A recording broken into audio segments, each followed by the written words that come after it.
Welcome back. Welcome. I think we're here. The things are moving. Yeah, thanks for joining us once again. This wild ride called Weird Games. Alright, I think I'm a little bit more organized than where I was yesterday. Done. Did you stub your toe? No, it's alright. It grow back. They grow back. Those ones. That's what we get from. No, we got that from our crab genes. Alright. Because everything's turning into a crab now, apparently.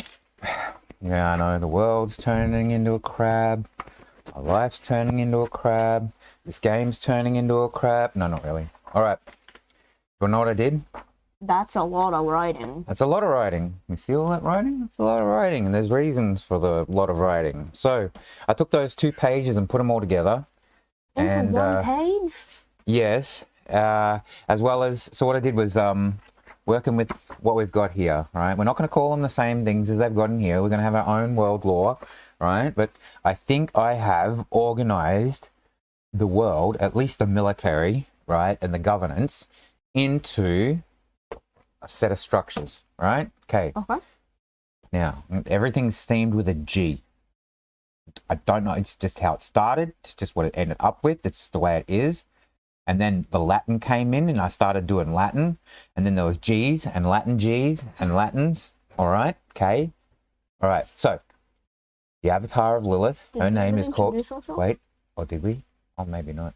Papa Weird here. Weirdling. Sure. With the hamster box. And we got Mama. This is the Buid. I'm going to call this one the Buid.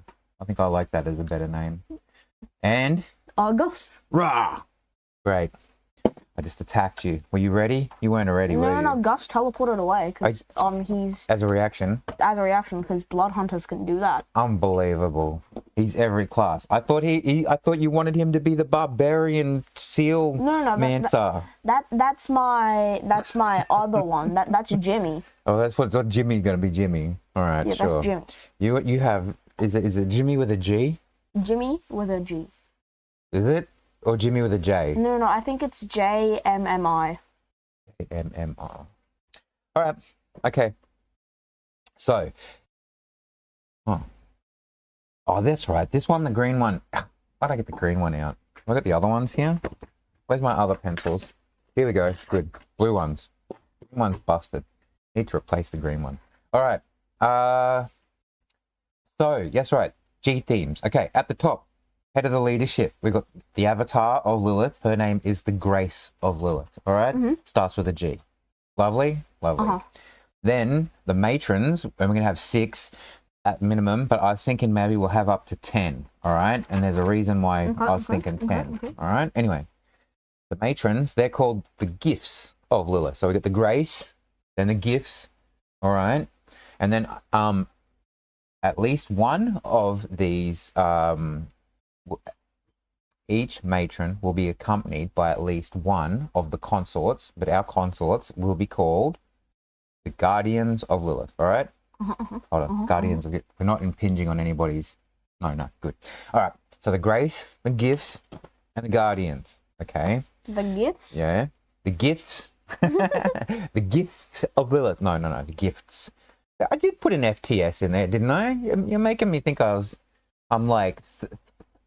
Right? I'm lisping. I'm not lisping out, am I? Anyway. So, then the executioner. We have one. It was an inquisitor, right? They are called the Grief of Lilith, right? G title, right? Cool. Grief. The G of Grief. G. Right? Now, after that, we have the, what we're calling the guidance. So this is the law, okay? So this is where we have... This is where I was getting into the Latins, okay? So, the soldiers, the male side, they are called the Custodia. And the soldiers that form the higher order of that, so that's the soldier, sergeant, elite, and the house captain, the grand right? custodian. So, yeah. I put them in wrong order. This one's meant to come under here, but bad luck. We have, the grand custodia, right? And then on the magic users, which was our sorceresses, we have what are called the Potentia, all right? So they are the magic classes, the mage, the priestess, the house wizard, and the arachnomancer, all right? No G? No what? No G? No G what? No G right there. No G. No G before potential. No G. Why would I have a G? Where am I? Where do you want to put the G? I don't know. You said everything was themed around G's. Oh, no, their titles are. So their title is the guidance. All right, their title should actually be up here. And the guidance consists of the custodia, the potentia, all right, and the tempestia, all right. Okay. Okay, Latins, all right. So, and this kind of goes in with the whole sort of like Lilith comes from like you know, our world religious sort of thing, and you know, Catholics with Latin, you know, singing music and angels and harps and stuff, right? Right. Anyway, so the guidance, there's your G, is made up by the custodia and the grand custodia, the potentia, which is the mage class, and the tempestia, which is the cavalry. Okay. Okay. So these are the, like, they're either on the horses or they're on what, the Allosauruses, the Indoraptors. We're gonna get the stats for those guys, right? Maybe I'll print them out. We might have looked at them the other day, but I didn't print them or anything, all right? That's the problem. Have to find our Indoraptor stat. Anyway, so yeah, so we've got the cavalry, and then last of all, okay, so after the guidance, we have the guile, and these are the same as, like, see, I split them in two again here, right? So on one side we just have the stealthy ones, which is the dark sniper and the skirmisher, all right? So they can work with the custodia, but they're their own thing. And then the baddies, the hardcore ones, right? They start out and they get to turn into assassins.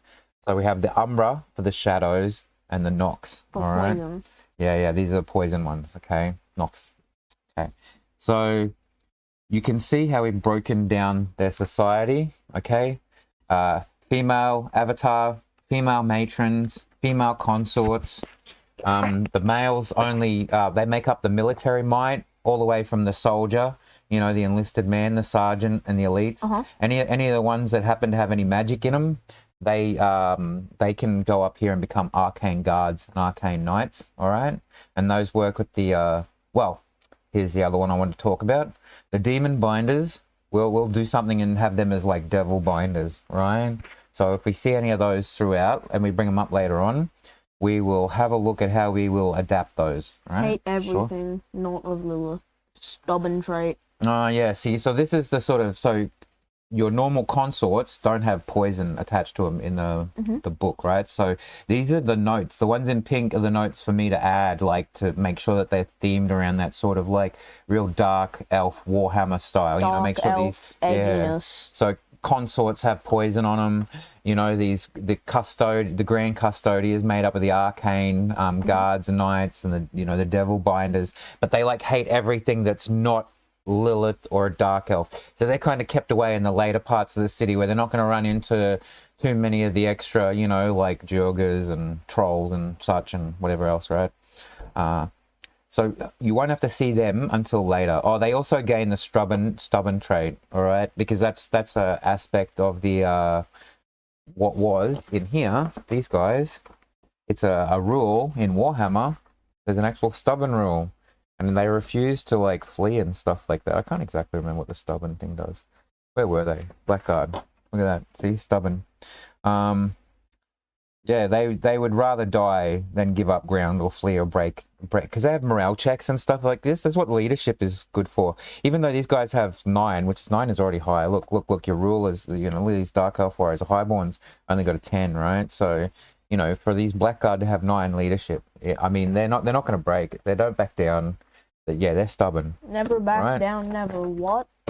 Never surrender. Never give up. Oh, sure, that's the same thing, but different. So that's what we said. We're talking about Indoraptors coming in here. These soldiers, to make sure that they all have long spears and shields, as well as heavy repeater crossbows. So that's something we might want to sort of think about, like what a heavy repeater crossbow looks like. Probably, I would say they have like 4 shots in a single action, but each shot has a reduced like a attack roll. Okay, do you know what I'm getting at? So the first one, for example, say you've got a +7 to attack, right? And you're trying to hit 17. What you need is a 10. Do you get it? We're mathing here, right? That's the first one, right? You need 10. Now, the second one's got a -2 penalty, so now you need a 12. And the third one has a, same, -2, so now you need a 14. And then the last one that shoots out of the repeater crossbow has -2, and it needs a, a 16. And this way you can have one action, like soldiers and stuff like that, fire off a repeater crossbow and get their 4 attacks in, right? Because it just goes tung, tung, tung, tung, tung. And I was thinking. Yeah, okay. What are you thinking? 4 attacks with like without the penalty, but it takes an action for them to reload. Like if they do have, no, that's the thing. They're going to have to take an action to reload anyway, but they are less likely. You got to consider recoil. You got to consider the target's moving somewhat, unless there's an absolute stable target. True. Right? And we don't want to make it too easy for them to just sit there and get nailed with 4 attacks in one round for no reason, right? So you just put it at a slight, slight diminishing targeting each turn. Anyway. The other things I wanted to talk about before we move on was, so the Arachnomancer. So we're trying to theme this all the way away from the Drow, where we're taking this stuff, right? So nothing is spider themed and stuff, right? Because we've got harpies in the city rather than spiders. So the Arachnomancer is going to be like a harpy. Harpomancer. Yeah, harpymancer or something like that. A harpomancer. Well, and they'll summon them down out of the, like, because they're flying all over the place, right? They're just flying around. They'll have like a horn instead that calls down to them, and they'll, right? I have an idea. Okay, so, sure. So like, you're looking into the sky, right? Okay. And then you see this little old lady walk up to you. All right. In the sky, a little old lady in the sky walking up to me. Yes. No. You look in the sky, then you look back down. There's a little old lady, right? Right. Say you want to engage combat with the little old lady. Okay. She'd do a spell, and then some of the harpies from the sky would just come out and emerge out of the ground. That's not what harpies do, and they don't need to. You got harpies in the sky. You just pull them down. She just calls them. They fly really fast. It might take a round or 2. You don't have to make, because look, you have demon summoners, which are going to be devil summoners, right? So they summon devils out of the ground, or they summon devils out of circles that they can put down, right? So you don't need to have such a convoluted mechanic, a situation, when there's already things just flying around in the air. These harpies are considered citizens here. Oh. They live in abundance. They fly around above the sacrificial towers, taking what's left of the meat and stuff that's left of the sacrifices, right? That's how they're fed. And as part of their reward for that is that they're the defense of the city. They keep them well fed because they can get summoned out of the sky to go eat the face off of people who want to stand around getting in their way, right? Yeah? Okay, cool. So yeah, so the demons instead will be summoned into devils because they won't suffer anything chaotic to be here. They are a realm of law. They are a lawful evil city. There is only the law here. All right? Very good. So I see, look, I even did all this drawing. So look, I did Manny's work. I've been busy with this. All right. I mean, there was fever dreams. There was like insomnia bouts. There was like mad smash paper drawing pencil experiences. All right. Ooh, do I get to roll stuff? Not yet. Oh. I know we haven't done. There won't be a lot. This is the thing. Throughout this month, while we are just transposing a city and putting a cover over the top, a veneer, a change, a multi-dimensional sort of cover on it, there's not going to be much randomness because the city is already here. We have it already. It's already set in stone? The city is literally as a stone is set, right? And the guys will know this part of the city because even by the time they get within this first month, when they get to the barracks, right, where they can go underneath into the prison, that's all the stuff we've already drawn up. All of this stuff is circular to a point. We have not invented anything new at that point that they wouldn't have seen in the rest of the city. What we can do here for November and December is generate the rest of the city, do all the random stuff, throw in all the creatures we want to throw in, right, and have a whole big story that's different, right? But what we need to do is work with what we have and make it a mirror, right, that they step through. So even some of the characters are the same. All right. So we still have the same inn is the same inn, still run by the same person, Irikada, except before she was a lawful good tiefling. Now she is probably lawful evil tiefling, right? So she also has the same servant, but the servant, instead of being working with her as a friend, is now a slave, right? So it helps me on the other side as the DM generating characters to put in here as NPCs, because I don't have to go through and do all of the back end stuff that I would later on anyway, right? So you can see, so the inn is the inn. A lot of these people will be the same. Okay, now what have we done on the side here though? Go back to this one. Okay, we will probably need to give items maybe to the matron. I'm not sure whether we want to. What we do need to talk about is the fact that this entrance, which was the entryway to the city, that had the guard's house in, this is now the customs entries office. So the matron here oversees all of the people that flow from the entry into the city and into the deeper parts where they have access for the higher born and the properly vetted merchants and stuff, right? Okay, so this is her job. She's custom officer number 1, big boss here. Mrs. Matron. Mrs. Matron, sure. They're all Mrs. or Mrs. or whatever, mate. They're all matrons, right? They are all attended by a consort, at least one. This one has lot 1. That's her lieutenant, sits behind the desk here. She has a sergeant over here, right? So there's a sergeant. Oh, I can show you on the bottom one, right there. So yeah, she sits behind her desk. And the other one the consort sits behind here. We have the sergeant. On the outside here, at the outside of the building, guarding it, we have a couple of soldiers, right? Okay. What we have done, keeping with the Latin theme, is I have given them a rank, and we are working from the lowest. There's at least 10. Remember I said there was at least maybe 6? Well, there's got to be 10 because I did up 10 names. And I'm starting at number 10. So now there has to be 10. All right? So the number 10 at the bottom. This is the lowest place you can get among the matrons. Is in the slums, the lower part of the section, having to deal with all the grime and the people that come and go. They probably don't want to be here, stuck in this part of the town. And so this is the punishment place. This is the lowest that you get, okay? What did they do? I don't know yet. This is the thing. They might be willing to work with you as long as if they give you, say, the letter to get into the next part of the section, if you dispose of any of their higher ups, that you replace their position with yours. You make a contract with them. Well, within the law, right? When you get rid of sister number 4 and 5, because they're the worst, Quartus and Quintus, then you will owe me to replace my position with one of theirs, either number 4 or 5. Anything less is unacceptable in the bargain, and blah, blah, blah, right? So they write a contract like that. And if you don't do this, I will have your soul. I don't know. No, she just will betray you and will sell you out. So yeah, rat you out to the rest of them at the top, right? She'll catch you before then or something, right? Anyway, this roleplay stuff we don't concern ourselves with. It's not any of our business. We just put it here. This is what they can do. That's her job. She's a customs officer. I don't even know whether she's nice or not yet. Or she'll probably want to work her way up, but like that's not for us to deal with. We just got to place her. All right? Okay.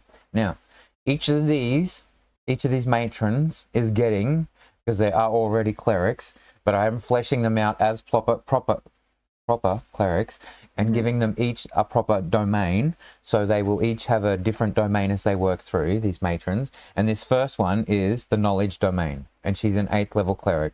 So each of them will be an 8th level cleric up until we get to here, and we will have like a 9th level, and up here the primus will be a 10th level. All right? Okay. So that will properly flesh out more spells, more abilities. For example, the knowledge domain cleric at level 8, because level 8 is where they get their extra special traits kick in, right? From their cleric stuff, right? For example, knowledge cleric, into the book, classes, cleric, knowledge, level 8, previous page, next page. She can use Where is it here? Sorry. At level 6, she can begin to read the creature's thoughts.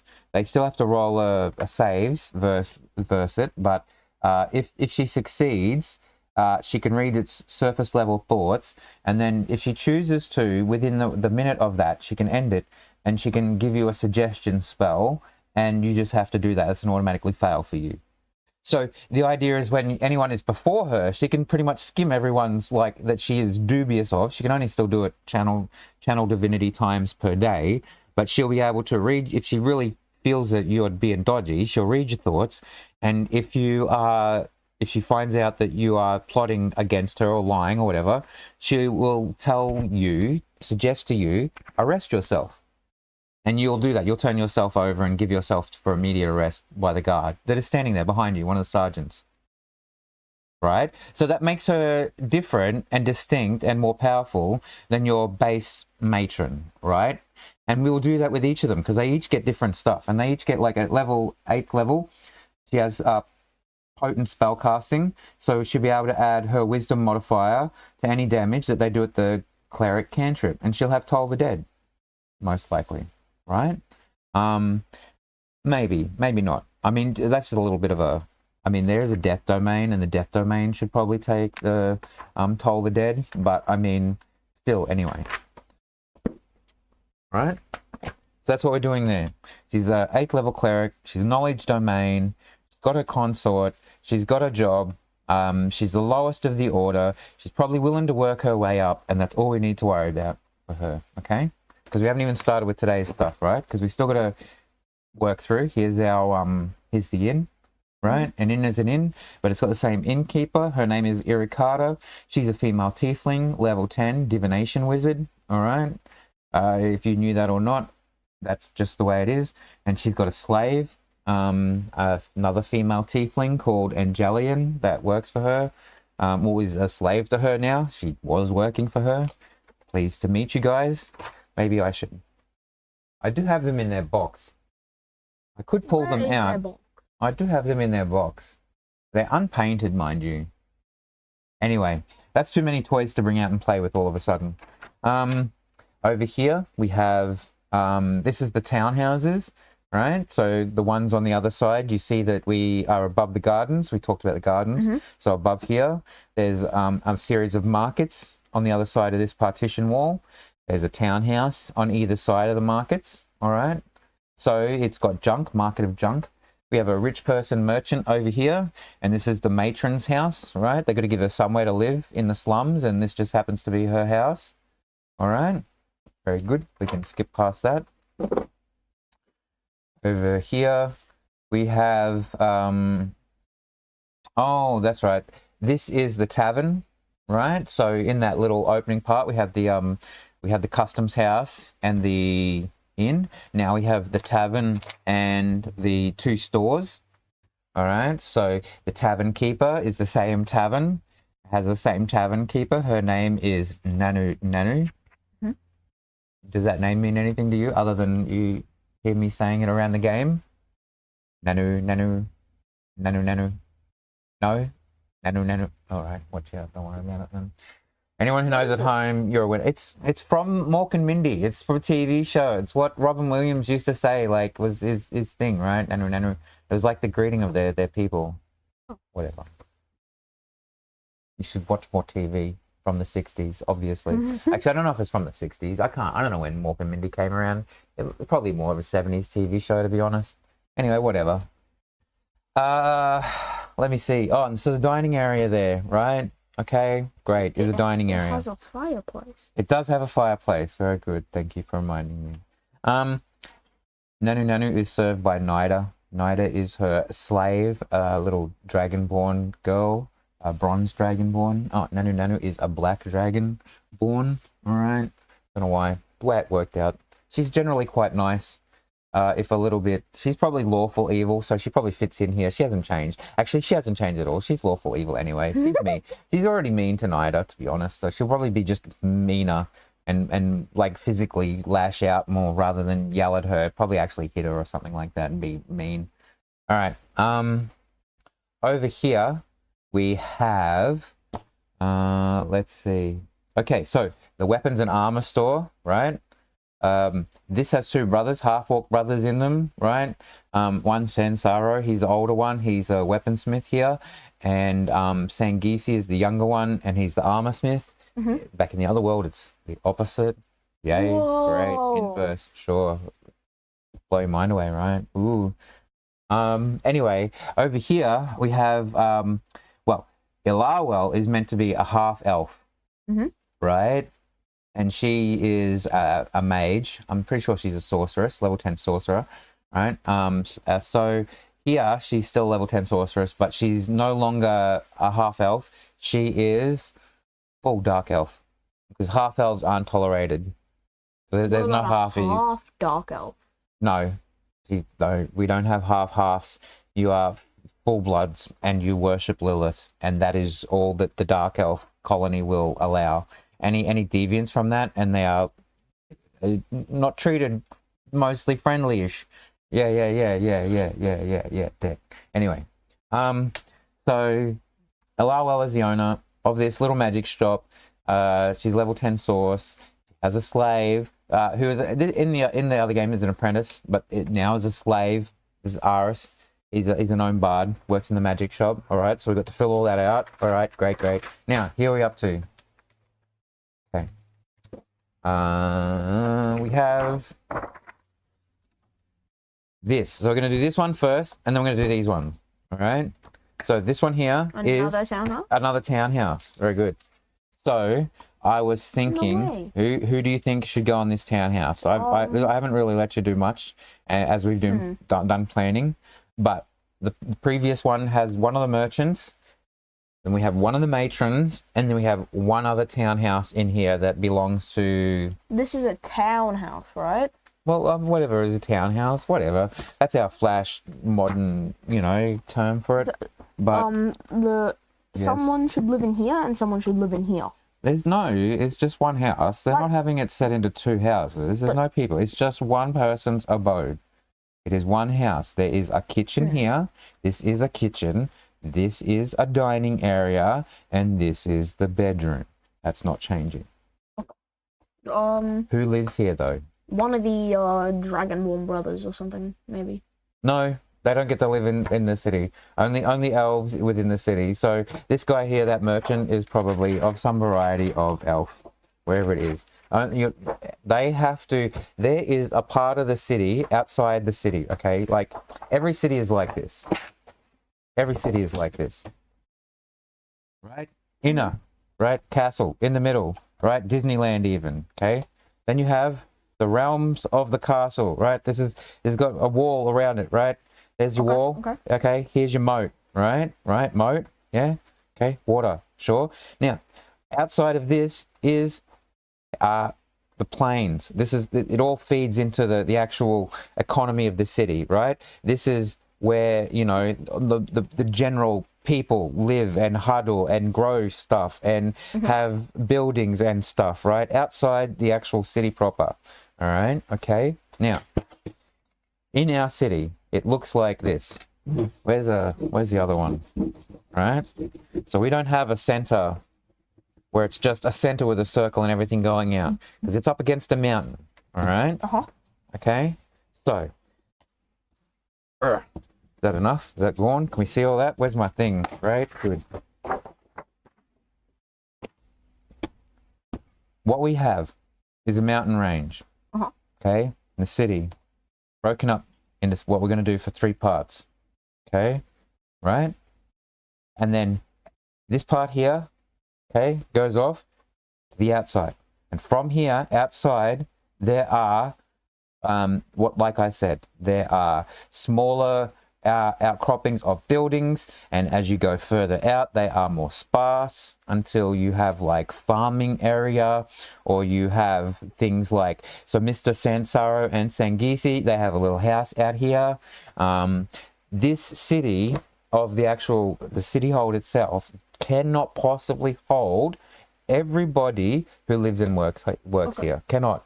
The only people it's holding are the elves, and only the higher born, more prestigious of the elves, and the military. Over here, in the second part here, we are going to devote a number of days to a barracks, a very large barracks, which holds all of our elven warriors that we're talking about in there. All right. Okay. This part of the city here will be towers and libraries and cathedrals and other sorts of stuff like that. Right. All elves. Nothing but elves in this part here. Right. Okay. So this is how we are saying that we don't just give a random house to just anybody. If they have a house within this side of these walls, they are highly important. Like, as I say, the head merchant who runs the biggest stall in all of the market, the matron, even her consort lives outside the wall and has to come in and walk in of the day and be there on time reporting for work. All right. Okay. Maybe the consorts probably actually stay in the barracks, to be honest, or they might have the consorts, because they're a limited number, they might have a special building, like a cloister or a cabal of their own. You know, that's part of their story that they go off to. All right. Okay. So who are we going to put in here that is not just someone out of there? Okay. It has to be someone that would be relatively important to the theme. This is a customs office. All right. So who do we have that would be important in that? We got a merchant, a matron, and who else? A matron. Won't be the tavern owner. Or the Possibly. They possibly could. No, I don't know if the tavern owner. No, she runs that. She'd live outside as well. Yeah. It's only full blood elves in here. So, and the only people who can be full blood parts of the elves are also probably military, right? So what we've probably got is the military commander, whoever is in charge of the military here, probably has a house here as well. Maybe that's probably the best likely one, right? So we probably have a military, one of the military. Either we haven't put anyone in from the cavalry yet, the Tempestia, right? So it could be either, what do we got on that front page? Oh, I'm going too far back. It could be a house captain. So one of these house captains, CR9, could be in charge of looking after the customs.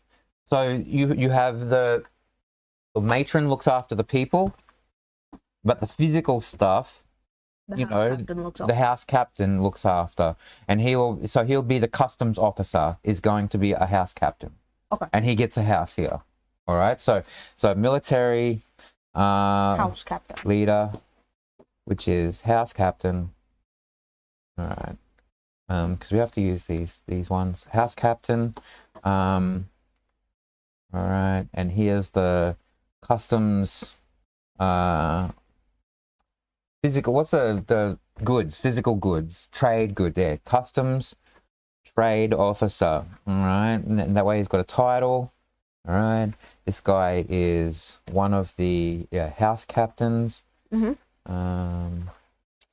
me see. We could probably, I don't know if we do want to give those guys classes as well, or we'll just work with what their stat blocks are. I think the only ones we want to like really tweak and give classes and play with are the matrons and the god figure, and we'll just sort of add like a poison add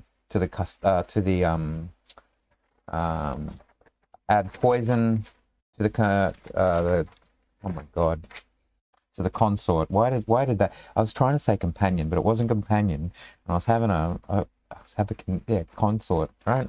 Okay. We're giving the consorts poison. They get to live in a cloister somewhere. All right. They can be weird and enigmatic. All right. We got a house here. House captain. Customs trade officer. Anything else we need to give him? Not really. He's got a house. Maybe okay. magic. I don't know. This is the thing, whether we want to give the house. That's what I mean. Do we want to play with each of these stat blocks, though? I think each of these ones that we want, so we don't want to give them necessarily items. I think like each one of them, okay, each of the house captains probably would have like probably a +2, base magical item. So a +2, and they all have spears, right? +2 long spear. And they're probably going to have a +2 shield at a minimum, right? And they're likely to have +2 armor of some variety, right? It's probably going to be heavy armor, right? But what kind of heavy, I'm not sure. If you start out with the lower heavy armor here and then sort of work your way through to full plate, maybe the Arcane Knights have a +3 full plate mail armor, right? And that's what you want to get your hands on. You know, chuck in some adamantium materials in there somewhere for some of the, you know, the special captains, so that, you know, they can't get crit, right? Adamantium negates your crit, so... It does? Yeah, you want to put a couple of those in there somewhere. So they can't get their head chopped off by the Vorpal Sword? That's a true. If they can't be crit, then you can't be Vorpal. Is that the true? So if you have a bit of adamantium just in your armor... Doesn't work like that. It has to be made of, not a little bit of. So if it's full of, like, if it's fully made out of adamantium, the executioners are just like little mini soldiers to you. No, they're still hardcore. They're like CR14s or something still. That's what I mean. There's only one of it. And there's only one of him. So yeah, he is quite high. I would probably give him at least 8 levels as well of a class, you know, right, of fighter, so that he could take Battle Master and start like disarming you and stuff, you know, right, and trying to chop your head off at the same time. No, he's like, you know, chop. Yeah. Oh man, my 3 chops didn't work. Okay, wait. Action surge, chop. Wait. Come. Yes. Remember, we're not trying to relive the greatest hits of our battles yet to come, all right? We're just placing these things in positions to talk about them, and then you play it out when we actually do a playthrough, when we get everybody together and we make something organized and we start right at the beginning and we do it properly, all right? Clinic in the bakery. But we have to finish. Like, we have to finish this before we actually go through and do whatever, because I just don't have enough time. I couldn't do all this and then write it all up and then play it as well. Seriously, not with the Baldur's Gate stuff as well. That's taking up so much of our time, which is cool, but anyway. So, here we got the other side. What are we doing on the other one? This is the last one today. And a... So we have... bakery. Yeah, we got the doctor's clinic, all right? So, at the moment, that's being taken up by one of our in-world gamers, in the game at home. This clinic has been refurbished, and one of the player characters lives in here, and that's his clinic. This is where he works out of, and he takes actual patients out of the game world to deal with him and give him stuff to do, as well as feed plot stuff through him as well.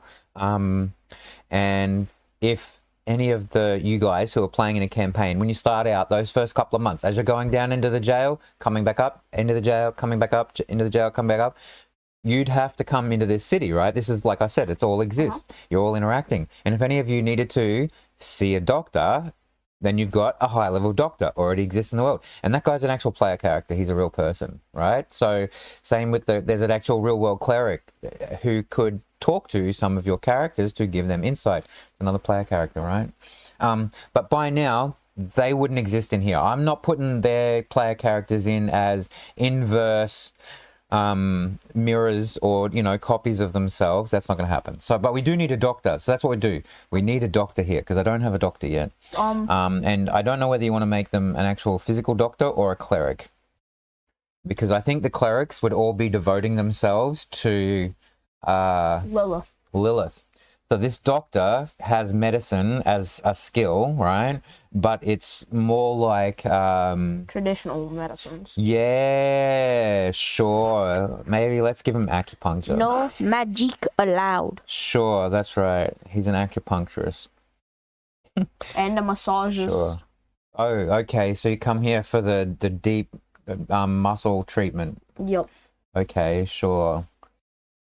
That's nice, I suppose. Look, and he's probably one of the only people who's broke my leg. Not entirely lawful evil. He's probably lawful neutral. Lawful neutral, which is such a big step away, right?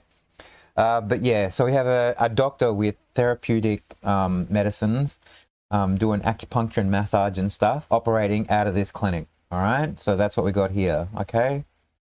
Now, where are we gonna draw a bakery? Oh yeah, I gotta draw a bakery. Oh, over here. I'll draw it underneath because I can draw a better picture later. All right, whatever. Oh, the dilemma. Oh, the bakery. All right, sure. So there's a bakery. What if when we're playing the game, we tell the doctor man to calm down and help us like defeat the Shadow Kai people. You reckon he'd help? No. They're not. You can't ask any of the player characters come down from one campaign to join you in your other campaign. It's not how that's going to work. Help us, please. All right. Can't happen like that. All right. Okay, look. See. Here we go. We got a bakery. Yeah? Clinic. And? Bakery. All right. And they sell those pies from Sweeney Todd. Do you know what pies I'm talking about? You're looking at me like you don't know, because you probably don't, because you wouldn't have seen it, because I wouldn't let you. Sweeney Todd, the Demon Baker of Fleet Street. It's a musical and a pretty good movie that was adapted from a musical, which was a theatre, like proper show. No, it was a proper show, theatre show, right? Anyway, whatever. What do I know? Anyway, so Sweeney Todd's the story of this. He's a barber. Okay, he's like a demon barber, not a baker. But anyway, he's a barber because he has a baker downstairs. Here's the story, okay? And the barber goes away. Oh wow, story time. The barber goes away for a crime that he didn't commit because he got stitched up because the guy who stitched him, the judge, wanted his girlfriend, right? Yeah, you're looking at me like that. It's a horrible story. Anyway, so when he comes back, the girlfriend's dead or whatever, and that's what he thinks. So he wants to get he doesn't know how to get revenge, right? But anyway, he falls into a situation where he's barbering again, looking for a way to get to this guy, this judge, and he's doing the barbering on top of this bakery. And the arrangement is that the baker, she needs money, right? It's hard times. It's Depression era stuff. Oh my God, not even Depression era stuff. It's Victorian horrible times, whatever, Dark Ages. I can't even remember what Victoria was pretty bad. Yeah, Victoria. Yeah, it's all about Victoria. Anyway. The story is the barber takes the people in, cuts their throats, send them down to shoot. The baker lady downstairs, she cooks them up into the pies, and the pies taste better than when she was putting dead rats into them before he come along.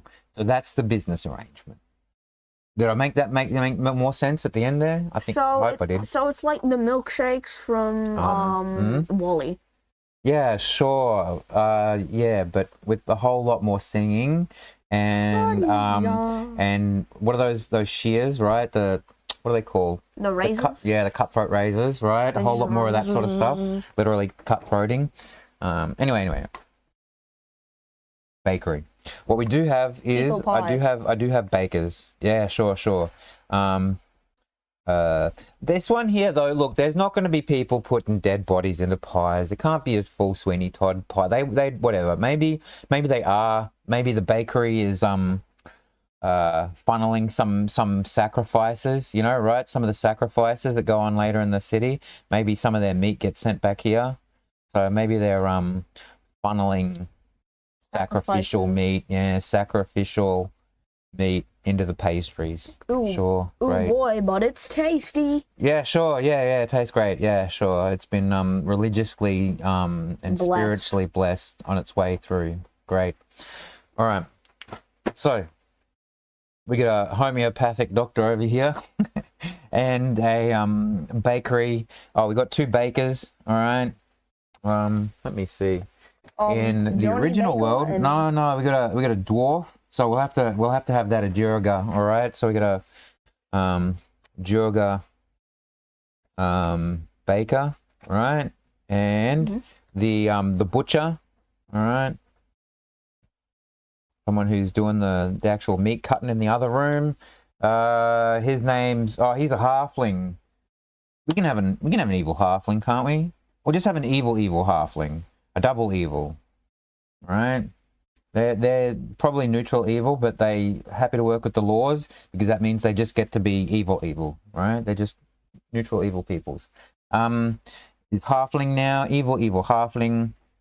And his name, oh yeah, Barry Will Biggins. Barry Will Biggins. Yeah, sure. I'm so great at naming NPCs. I named Tim Timothy, by the way. Sure. There's no Tim Timothy in this world. Tim Timothy died when his mother was taken into slavery. He wasn't rescued along with the mother. It's a very sad story. We'll have to tell you about it later. Barry Will Biggers. Oh, and what's the name of? Oh yeah, Bengal. Yeah, the Bengal the Huge. All right, Bengal the Huge Baker. Bengal the abnormally large. All right. So we've got a clinic. We've done our baker. Done our butcher. That's it. It's only meant to be 2 rooms, and we've done 1, 2, 3, 4, 5 there, and 3 here. Whatever. We've done it. I think Do we've the done it. things. There we are. Wait. Oh. I think that's it.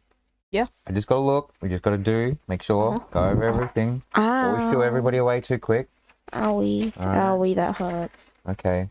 Talk through that stuff today. Owie. Right. Are you alright? What'd you do? You know my hurting ankle? I accidentally knocked it on my other ankle. Well, that's because you're in a bit of a rush. No, you're rushing, aren't you? Hurting yourself then, aren't you? Oh, look what you've done to yourself now. Stop hurting yourself. Stop hurting yourself. Stop hurting it. Look, we've talked about all that. All right, great. Anyway. I think you're right. Where did we get up to? Oh, well, we'll see you next time. Raw. Do the things. Raw. With the comments. Raw. And the stuffs. No hassle. And Raw. we'll see you next time. Stay weird. Gotta find the button. Yeah, it's my turn. I gotta find it. I'm on it. Have faith. See you next time.